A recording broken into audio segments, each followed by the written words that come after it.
Assalamualaikum warahmatullahi wabarakatuh. Perkenalkan, saya Yosef Darmawan, mahasiswa program studi Sarjana Akuntansi Universitas Berhasil. Pada kesempatan kali ini saya akan menjelaskan dampak teknologi informasi pada proses audit.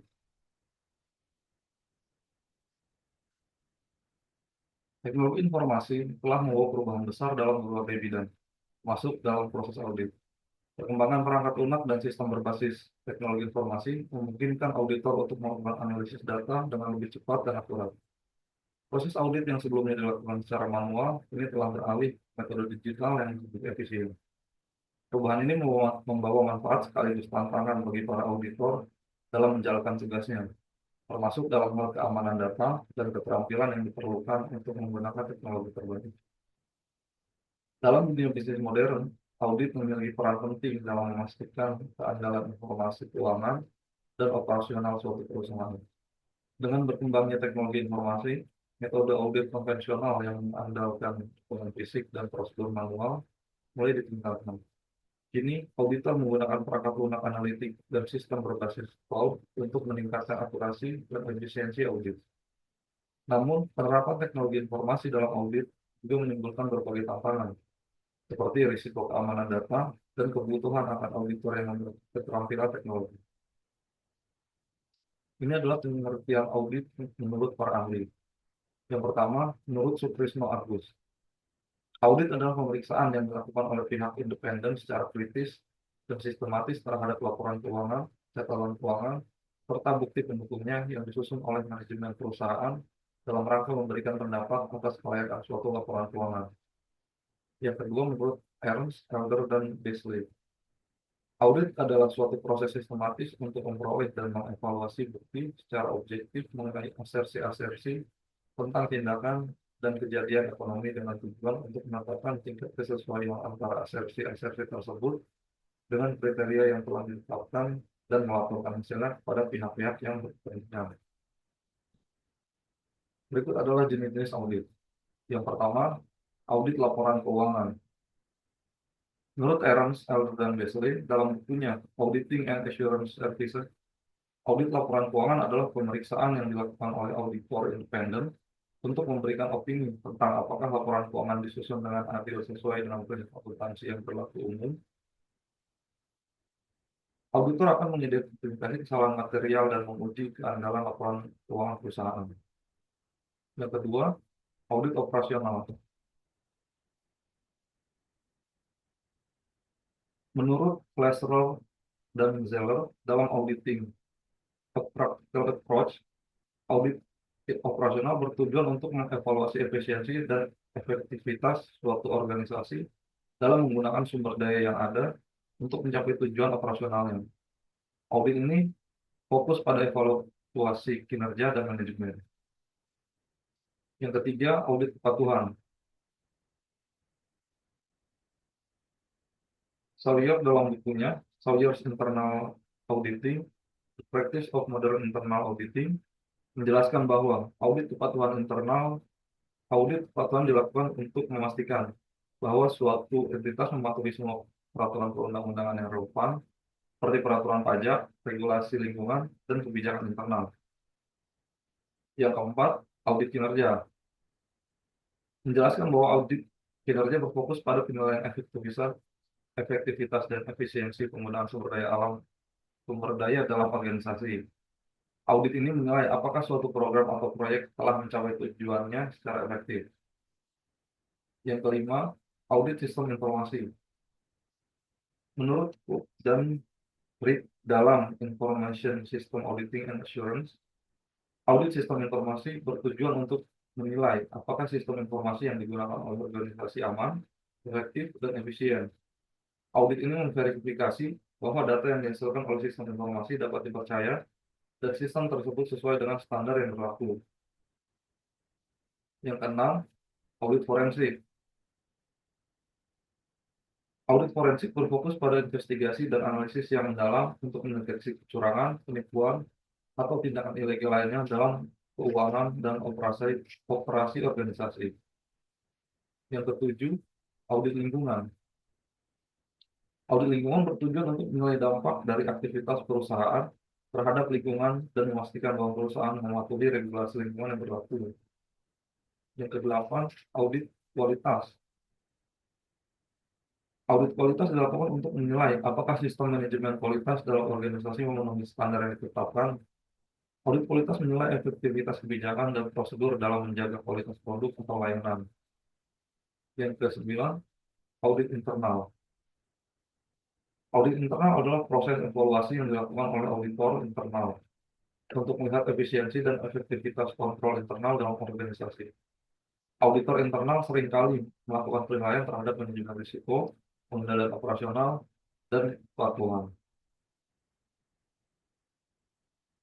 Selanjutnya, tujuan audit. Yang pertama, keandalan informasi, kepatuhan, efisiensi, dan efektivitas.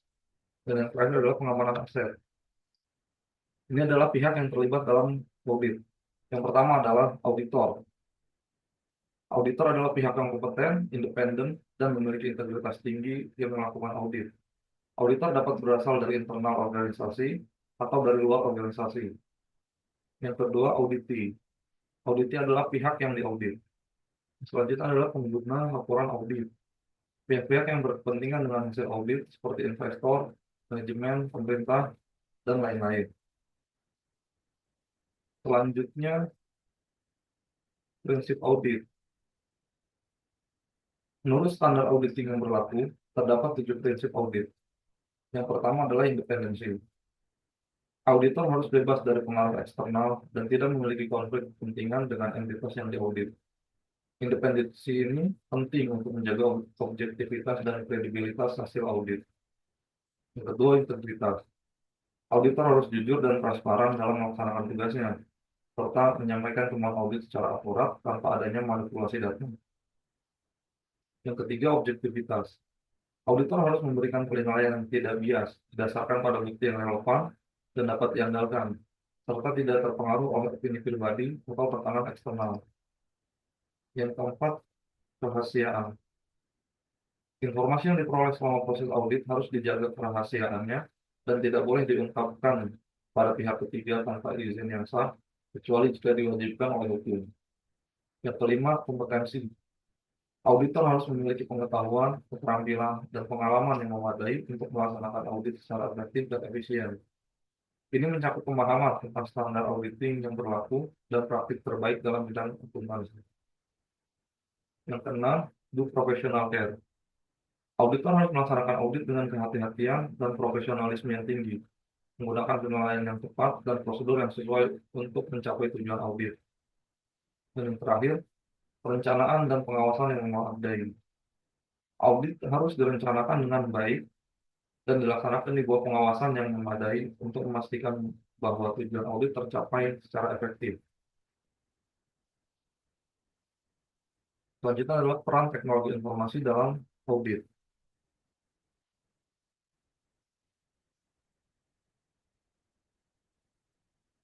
Yang pertama, otomasi proses audit dengan perangkat lunak. Penggunaan perangkat lunak audit otomatis seperti HCL dan IDEA membantu mengurangi pekerjaan manual dan meningkatkan efisiensi. Dengan otomatisasi ini, auditor dapat lebih fokus pada analisis hasil dibandingkan dengan pengumpulan data. Yang kedua, analisis data yang lebih cepat dan akurat. Teknologi informasi memungkinkan auditor untuk mengolah dan menganalisis data dalam jumlah besar dalam waktu singkat. Dengan menggunakan perangkat lunak analitik, auditor dapat menemukan pola mencurigakan yang sebelumnya sulit dideteksi. Yang ketiga, penggunaan artificial intelligence untuk mendeteksi anomali. Artificial intelligence dapat mendeteksi anomali atau pola tidak wajar dalam transaksi keuangan. Machine learning digunakan untuk mengidentifikasi penyimpangan dan memprediksi risiko potensial dalam suatu laporan keuangan. Dan yang terakhir, audit berbasis data real-time dan cloud computing. Memungkinkan akses terhadap data yang selalu diperbarui serta audit yang lebih fleksibel. Dengan sistem berbasis cloud, auditor dapat bekerja dari berbagai lokasi tanpa perlu mengandalkan dokumen fisik.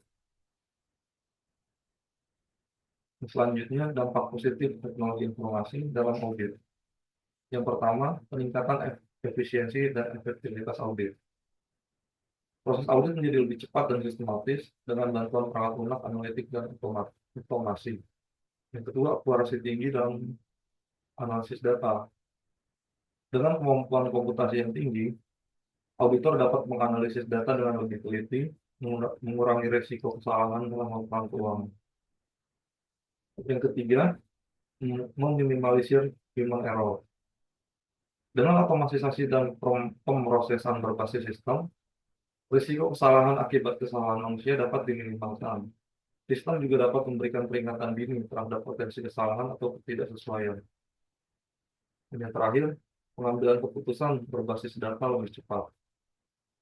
Auditor dapat memperoleh hasil analisis yang lebih akurat dan dapat dipercaya dalam waktu singkat, membantu manajemen dalam mengambil keputusan yang tepat. Ini adalah tantangan dalam penggunaan teknologi informasi dalam audit. Yang pertama, keamanan data dan risiko cyber attack. Auditor harus memastikan sistem audit aman dari ancaman peretasan dan kebocoran data. Penggunaan firewall, enkripsi, dan kontrol akses tetap menjadi langkah wajib dalam mengamankan informasi sensitif. Yang kedua, kebutuhan keterampilan baru bagi auditor. Auditor harus memahami penggunaan perangkat lunak dan analisis berbasis teknologi informasi. Pelatihan dan sertifikasi dalam bidang data analitik dan cyber security menjadi semakin penting. Yang ketiga, implementasi teknologi yang tinggi. Perusahaan perlu mengalokasikan anggaran yang cukup untuk investasi dalam sistem teknologi informasi, termasuk perangkat lunak audit dan infrastruktur teknologi informasi yang mendukung. Dan yang terakhir, ketergantungan pada sistem yang kompleks. Kesalahan atau kegagalan sistem dapat menghambat proses audit. Oleh karena itu, diperlukan strategi mitigasi risiko dan backup data yang kuat agar proses audit tetap berjalan lancar.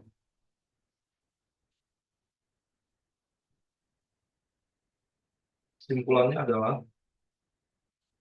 teknologi informasi telah membawa perubahan signifikan dalam dunia audit, memberikan banyak keuntungan seperti peningkatan efisiensi, akurasi, dan efektivitas proses audit.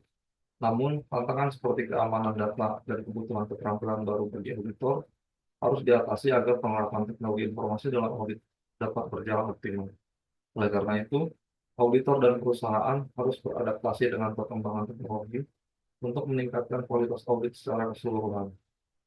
Langkah-langkah seperti pelatihan, investasi dalam keamanan teknologi informasi, dan penggunaan perangkat lunak audit canggih perlu dilakukan untuk memastikan audit yang lebih akurat, efisien, dan terpercaya.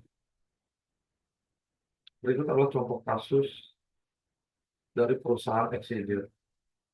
Perusahaan XYZ adalah sebuah perusahaan multinasional yang bergerak di bidang manufaktur. Sebelumnya, audit internal dilakukan secara manual dengan mengevaluasi dokumen fisik dan laporan keuangan secara konvensional. Namun, seiring berkembangnya teknologi, perusahaan ini mulai mengadopsi sistem enterprise resource planning yang memungkinkan pencatatan transaksi secara otomatis. Saat dilakukan menggunakan perangkat lunak analitik, auditor menemukan adanya anomali dalam laporan keuangan perusahaan. Beberapa transaksi yang dilakukan oleh Departemen Keuangan menunjukkan pola yang mencurigakan, yaitu adanya duplikasi pembayaran kepada vendor tertentu dalam jumlah besar. Setelah dilakukan investigasi lebih lanjut, ditemukan bahwa seorang karyawan di Departemen Keuangan telah menyalahgunakan sistem dengan memanipulasi data transaksi untuk kepentingan pribadi. Dengan bantuan teknologi informasi, auditor dapat mengidentifikasi masalah ini lebih cepat dibandingkan metode audit konvensional.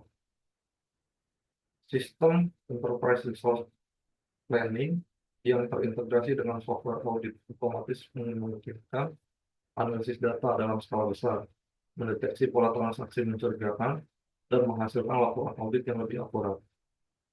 Kasus ini menunjukkan bahwa penerapan teknologi informasi dalam audit tidak hanya meningkatkan efisiensi, tapi juga membantu dalam mengungkapkan penyimpangan keuangan yang sulit terdeteksi secara manual. Demikian yang dapat saya sampaikan. Kurang dan lebih mohon maaf. Assalamualaikum warahmatullahi wabarakatuh.